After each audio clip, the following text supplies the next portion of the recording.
go to the library and read a lot of books. To be honest, the most number of books I ever saw in my life is in the library that belongs to this college. I mean, there are hundreds of thousands of books on nearly every subject that you can have in this college library. I read Greek literature from here, I read English literature from here, Malayalam literature from here. In fact, I could even find books in German and Spanish from this library.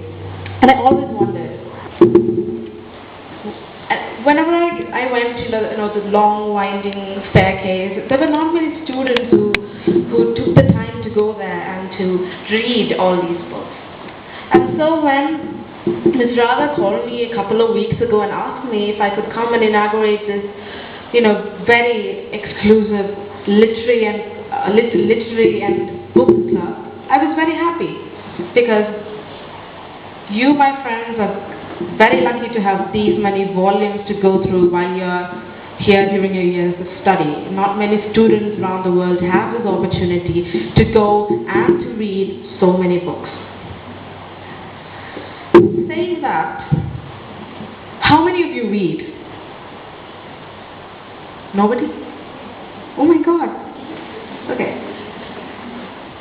Nearly all of you read. I mean, trust me, this is going to be a very interactive session. I hate being the one standing there giving this long, monotonous speech like some Antony somewhere, like in Julius Caesar. I don't do it. Like, I need conversation. I cannot thrive without conversation. I need people to talk to me, okay? Yeah. So, nearly all of you read. I read, your teachers read, my mom reads. Except for my dad, he only reads the newspaper. Okay, yeah. There are some people who only read the newspaper, but the point is, we all read. We read notice boards, we read the boards on the bus. We read the newspaper, we read magazines, even if it's Vanita or Mahila Ratnam, we read something. Like, we cannot live without reading. Even if it's an unconscious process or if it's a conscious process, whether you have to study or not, you have to read. And you have to write. You have to write down your name, you have to write down your address somewhere, you need to write down notes, you curse when you do your research project, you have to write and read in every part of your life. But what differentiates writers from people who write? Or what differentiates readers from people who read? Like you said, everyone here reads. But how many of you are readers? Or how many of you are writers? A person writes when someone else tells him, okay, hey, you're a poet. Why would someone call him a poet? Only after they've read something they've written and then said, oh, this is good, you're a poet. Until that moment, you don't have an identity that separates you from a normal person writing something to that of being a poet or a writer. When other people accept you, when other people appreciate what you have done, and then calls you, gives you a specific name, then you become a writer or a poet. And that's precisely why there are so many of you students who at home have a stack of poetry and a stack of stories that you have never shown anyone. How many of you have done that? How many of you write but you never show anyone? Everyone shows it to everyone? I'm pretty sure there are so many writers in this room. How many of you write? One person? 3? Is that it? 4? Is that it? 4 people write? Okay, how many of you keep it at home? Do you publish it? I don't eat people. You can like respond, yeah. The difference between me and you is that when I write something, I get to publish it and people call me a writer. You might be writing something better than me, but you might not be publishing it. So people do not know about you. People cannot appreciate it. Friends, one thing I have to tell everyone in this room is that if you write, and even if you think it's really bad, Give it to your teachers, give it to your friends. Doesn't matter even if they tease you. Show it to people, get criticism, and you will be better. Before you know it, you would be pretty good at what you're doing. This inspires me to say something else. How many of you have read or heard about Anis Salim? Yeah? He won the Hindu Literary Prize. You know his book. What's the name of his book? Right, Vanity Bar. Do you know how many times he was rejected? 13. 10 years. That's how long it took him to publish that one book, Wick's Mango Tree. It took him 10 years. He sends it to Penguin, he gets, this. No. He sends it to Bloomsbury, he gets this. Nobody publishes it. Same case with J.K. Rowling. After the Bible, that book has sold the most. She got rejected 10 times. Then imagine people like us who are struggling to get at least a poem come out in print.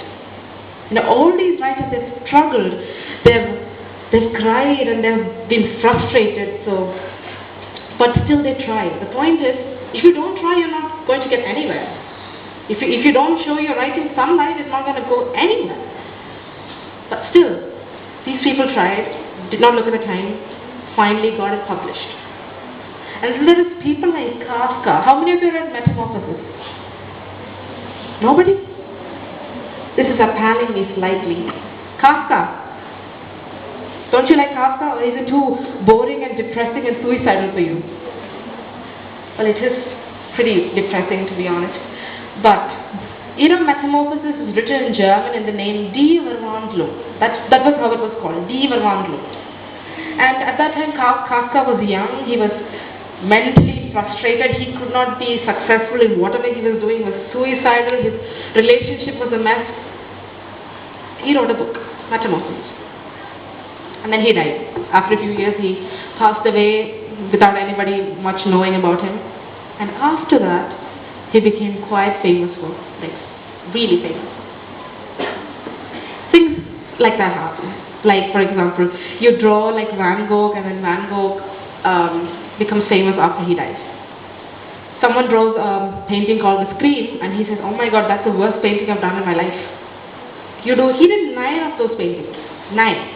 The same painting, if you go they're in a private collection, you'll find 9 of those, The Scream, all over the world. He did not like it, but ironically, he's famous for that one single piece of work. So it's not a matter about being famous, or being not famous, or being a good writer or a bad writer. It's about writing. It's about reading. It's about that passion that comes from you when you speak about writing, when you talk about writing or reading books. I know the purpose of me being here is to inaugurate this book club. Most often, what happens even in our school, we'll have a book club or we'll have a library. The thing is, the first few days you're all excited, oh my god, books. The smell of new books is amazing. I love reading books. And after a few days you're like, oh, the club, do we really have to do it? That's the kind of mentality that sticks in, because at the end of the day, we're all human. At the end of the day, we feel, okay, we shouldn't, let me take a break. And that's exactly what happens to writers and artists after some time. First it starts with a writer's block. Like one fine morning, you sit down to write and you're like, I can't write. Like I look at this balloon and I'm like, the balloon is blue. The balloon is red.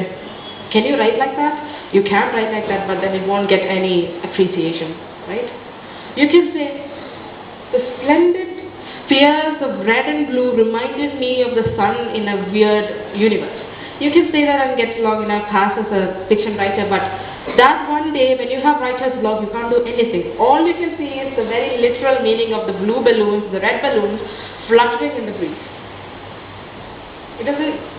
That day you become so disappointed and you're like, I can't write. You become frustrated. Your pen itches in your hand, you're like, I need to write, but I cannot write. What do? Okay, you're like, wait, we go. After some time, you have a cup of coffee, you come back, or if, in the case of all these men writers who we call eccentric, they smoke a cigarette, they come back and they sit down to write again. They can't. Pages and pages of wasted paper. At the end of the day, you fly it around. Trust me, it flies. 1 year goes by, and at the end of that year, between that break, you have tried to write, you have failed miserably. Next year, you try again. But you realize you cannot do it. Then you stop. After 4 years, you meet all these people and then they ask you, hey, Ravi, or hey, Aishwarya, aren't you writing anymore? Then you say, oh, well, I really can't write anymore, you know. The point is, you become so used to that cocoon that you have created for yourself. So if you become a student, you go to school, you become used to it. You get married to someone, you become used to that person. In the same way, if you start reading, you get used to it. You start to love it. Or, if you don't read, then you get used to that. You don't like writing or reading anymore. That makes sense. That makes a lot of sense when you come to think about how human beings behave. Because we model ourselves on what others do most of the time. Someone reads, you want to read. Or someone does not read, majority of class do not read, that you don't want to read. Or you get teased because you read. I mean, that's the most irony of the century. I get teased because I read. If I go to the library, people are like, oh, there goes a nerd. She's the bookworm. You can't talk to her because every time she speaks, she knows that 3 words straight out of the dictionary. I mean, it's not my fault. If you have read, okay, how many of you have ever used the word catastrophe in your life? So many of you. I mean, if you come to my class, by the way, I have 3 kids in my class, including me. One day, we got into a fight because I used the word catastrophe in class. I mean, you could have used the problem. Why did you have to use catastrophe? It's like every time I use a 6-letter word, my classmates want to slap me. And I use platitudinous one day, and then you don't know what I went through. And then all the time, every time you use a hard word, you get teased. And that's so funny when you think about it, because 10 years ago, this was not a big thing. I mean, everyone started using all these words. And then, right now, what people do is, that's a nice song. Oh my God, nice sari. The word nice, if I hear it once more, I will kill myself because it's so cliched. Nice, good, and words like that. So we sometimes fail to go forward, fail to change our vocabulary because everyone else is using it, so why should I change? This mentality has to change. It's high time that we change it.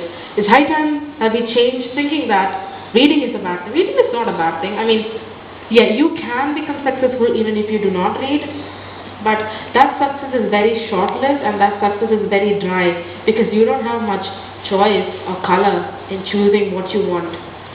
The strength of character, or the content of your soul, it really becomes better if you start knowing what other people like you are thinking, what other people all around the world are thinking. Okay, now how many of you like Marcus? Gabriel Garcia Marquez. I see 1, 2, 3, yeah. I love you all, like whoever raised their hands, because Marcus is one of my favorite writers. And do you know why? Not because he uses magical realism, not because he wrote Love in the Time of Cholera, or Innocent Identita, or Memories of My Melancholy Horse. Why I love Marquez is because of the way he has portrayed everyday life in a very majestic way. For example, I assume that you've gone through Love in the Time of Cholera, where, you see Chetan Bhagat, I need to put that in, Chetan Bhagat. Like, how many times does the character in that book talk to his lover? So many times, right? Yeah. Or you look at some other love story, Romeo and Juliet, oh my God. So it's like so verbal, the love is so loquacious. But for Marquis, the lovers hardly speak more than 100 words in that 400-page book. More than 100 words. I mean, imagine a relationship where you only speak like 100 words to each other. Hello, bye. You're like a crown goddess. That's all he says, like a few things in between. But you still fall in love with the book. You still fall in love with Servina Daza despite her stubborn, very stubborn disposition towards Florentina Varizza. You become angry when you think, oh my God, how can this writer describe her with a doe's gait and almond eyes and as a crown goddess? Then he goes away from, stereotypes. For example, what do you relate with romantic love? A rose, right? A red rose. All the time during Valentine's Day, red roses everywhere. Every flower shop I looked at, it was red roses. And at that moment, instant I thought, oh my God, they should all date Marquis, because Marquis in that a red rose does not even come in. It's a white camellia. Normally it is a symbol of adoration, but you give it in funerals. And I always wondered, why did Marquis introduce that white flower rather than a red rose? And it's such intense love between two people who have only met on the way. Like, he went to give a telegram to her father. He met her through the window. It was love at first sight. He just starts drinking cologne and starts eating shoe flowers. Don't watch the movie, you'll die. He starts eating shoe flowers, and I'm like, this idiosyncratic behavior. This is very similar to Marquis. Like, for instance, you read 100 Years of Solitude, there's Rebecca. She has geophagy. She starts eating sand because she's so in love with Pietro Cristi, a carpenter who has come in. She's so much in love, she starts eating sand. It's weird. In the same way, this guy starts drinking cologne. Starts like perfume. He drank like a bottle of perfume all by himself because he was in love. You know that whatever he has written may not be true, but you still love it with all your heart. And that's one of the success of writers, because only they can talk about yellow butterflies coming in whenever a man visits you. But at the end, what I felt like, I read those few pages, I believed that it happened, and at the end of the book, I'm like, I can't believe I just read that. You get that feeling. You know it's not true. People who hate fiction, but when you read it, you want to believe it because there's magic, but you want to believe that magic. You want that magic to happen to you. That's the success of a writer. And trust me, all of us here have that potential. Not just in English. In Malayalam as well, if you read M.T. Vasudevan, my favorite, again, Manya, Mist.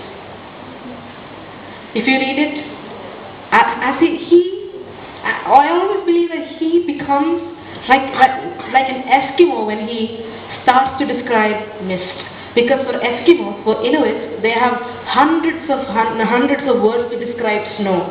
We only have one word, snow. But they have hundreds of words. When the sun rises up, if the snow is a different color, they have a different word. If it is lying down, they have a different word. If it is on the trees, they have a different word. In the same way, MT has been very successful, very, very true in describing the mist that comes in whenever, Vimala is having, different thoughts in her mind. The mist changes. Just like Marquis has done in 100 Years of Solitude, when he starts describing the atmosphere, the scene, when he sets the scene. Same way, our writers are not far behind. Our writers are amazing when it comes to these techniques. The problem is, from Spanish to English, Edith Grossman has translated Love in the Time of Cholera and 100 Years of Solitude without being lost in translation. But when our masterpieces like Mist and other books get translated, we lost a lot. Because imagine, how can you translate the concept of puja? How can you translate the concept of prasadam? How can you? You can say the offering from the temple, you can say that. But will you get the feeling of prasadam being given by the priest? When you write offering, I receive the offering from the temple, from the priest, you don't get it, because we are so rooted in our culture. Our culture is so vibrant and diverse and so unexplainable that when you translate, most of its essence and soul is lost. That's exactly what happens when you read translations as well. For example, for Kafka, the title of the book does not mean metamorphosis. It means transformation. Verwandlung is transformation. It's not metamorphosis. And then in that piece, the other thing the translation we know is, they say he turned into a giant, some insect. Gives the name of an insect, I think, and most of the books portray it as a ladybug. But in the German version, what it says? It just says a vermin, a giant vermin. Does not say what it is. It does not say what kind of creature or species it is. But it says vermin. Such things become diluted as we translate this into that. Translate from one language to the other. And very few translators can keep the essence. Like for instance, War and Peace. All happy families are alike, but all unhappy families are unhappy in their own way. Russian literature more or less has become intact because we have taken to loving Russian and loving German. But most of the time, for example, Italian and Spanish, Fernando Paso, we lost most of Pablo Neruda. We lose most of what we would like to have. And that's why most of our writers fail to get all these awards. Like Rabindranath Tagore got the Nobel Prize for Literature. After that, how many writers of Indian origin have received that prize? It's not because we are not capable, it's not because we don't know, it's because we do not have the resources that can keep what we have intact and transfer it without losing much and showing it to the people so that when you can say, here, we have something much more valuable than you have ever seen. Because of that, not because of anything else. And in the same way, people fail to understand how important language is and how much tragedy of this translation of a single word can cause. Have you ever heard of the term mokusatsu? Have you ever heard? Mokusatsu. Anybody? Will you believe me if I said this word is the reason why the USA dropped the atom bomb on Hiroshima and Nagasaki? This word. Because America, I'll tell you what happened. America sent a letter in a telegram message to the Japanese government saying, we are going to, if you do not withdraw from war, we are going to bomb Hiroshima and Nagasaki. So, this went to the Japanese embassy. They intercepted a message and then they got a reply from the ruler in charge. And then they sent it back to America saying, this is what it says. Mokusatsu. The American translator therefore it, Mokusatsu. Opened the dictionary, looked at the word, and wrote, some things the men do not care, they don't have anything, they don't care. That's how he translated it. But Mokusatsu in Japan is a colloquial term, it's like no comment. It meant no comment. It was a very neutral word. But by the time it was translated, it had escalated so quickly that in a few days, in 10 days' time, Hiroshima and Nagasaki was bombed. Because of that word. Imagine the power of language. Imagine how much it can affect our daily life. People in Japan are still suffering because of that one word. Imagine the potential that language can have. And that's exactly why they say 10 is mightier than the sword. Because when you write, when you speak, When you say, we all think in words and images. And by the time it's transferred, the way it is intercepted by people is different. And the effect it has is huge. And that's exactly what happens to politicians, because right now, they say something, media intercepts in a different way. It's probably not what they wanted to tell people. By the time it comes back to them, the ant has become an elephant. It's become so huge, and then he has to give a long explanation. I feel sorry for him every day. Because every time you open the TV, switch on the TV, but sir, you did not say you have to do it. You said you were going to do it. So this going to and you have to have so much difference. See, this is what happens in court as well. Like, for instance, the witness says, I was not there. Then the other lawyer comes, you said I was not there. Last day you said you had not been. So, you deserve punishment. Finally, you don't have anything else, no other point to say, you start correcting each other's grammar. That happens all the time. It happens, especially in my class, during a heated conversation, we don't care about grammar. Normally, words play together so that, people understand the message, and finally we start correcting each other's grammar towards the argument. That's exactly what happens these days. Why? Because we don't have strength of vocabulary. We don't have strength of phrases. We don't know what to say. You can only develop easily. Or if you listen to the language, or you fall in love with the language. I think people are falling asleep at the back. Anyway, I do hope that the literary and book club that I inaugurated today will continue to work and will continue to have so many members. I hope so. And that all of my dear friends, yes, if people who are reading, continue to read, and people who have not yet understood the value of books and how much pleasure and entertainment that they give, that they start to read and fall in love with all the great writers that you have in your wonderful library. Before I end my speech, I would like to recite a poem that I wrote. It's called The Act, and it's about an actress. There are so many actresses, talented, beautiful as they are, who do not act in real life. They forget to act in real life. And this is about that.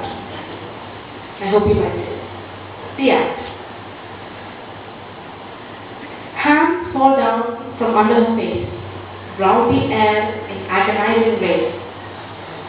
Eyes forget, lashes forget to follow the blue, as sight changes direction and sticks like glue. Round her skirting wrists fall glitter, like a butterfly she dances and jitters. From one sky to another, heart to heart, combines beauty as she forgets her part. Tears fall down on some sapphire stones, and she falls from under her bony bones. Claps comes out, shouts arise, as the soul of the story bakes her life. Eyes wide open, surprised, lashes apart, as the coffin arrives with him on the cart, and the happy, cheerful actress cannot act and act in the life that she's got. Before I end, I would like to thank Ms. Radha, who took all the initiatives to invite me over here, and especially to Ms. Shirley, the principal, who invited me to the other college, Men's College, about a year ago to inaugurate the women's cell there. And it was a wonderful opportunity, and I really loved it. I still think about it. And let me tell you, I'm so glad to be here in your midst, in that college with my parents, so we had time to spend it. My mom was getting emotional. It's quite, it fills my heart with so much pride that I can be here with all these wonderful people and who encourage me and support me. It's a great, pleasure. And if anybody has any questions, please feel free to ask now.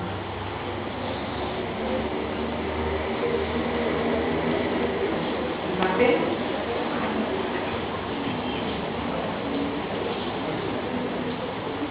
or if someone would like to share their opinion or reading, please do, because that's the only way that you can impart what you have to others. Would anybody like to read out their poetry?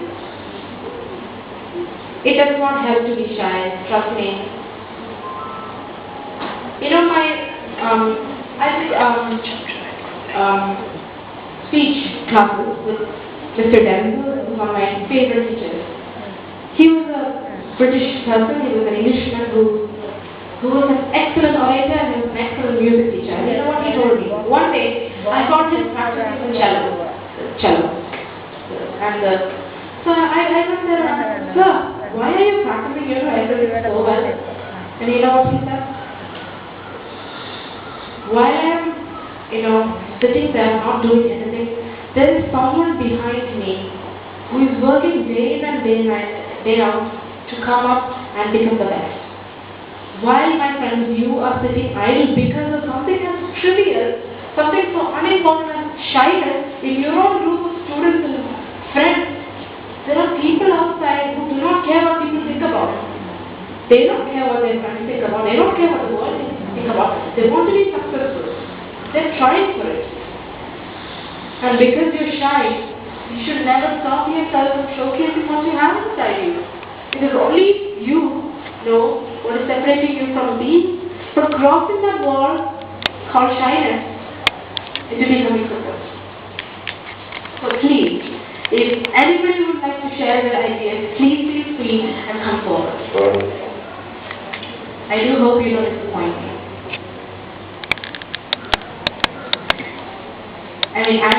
I should look up to you.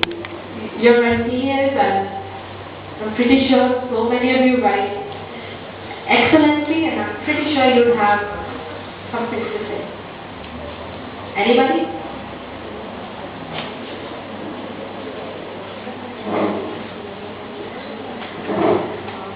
Please?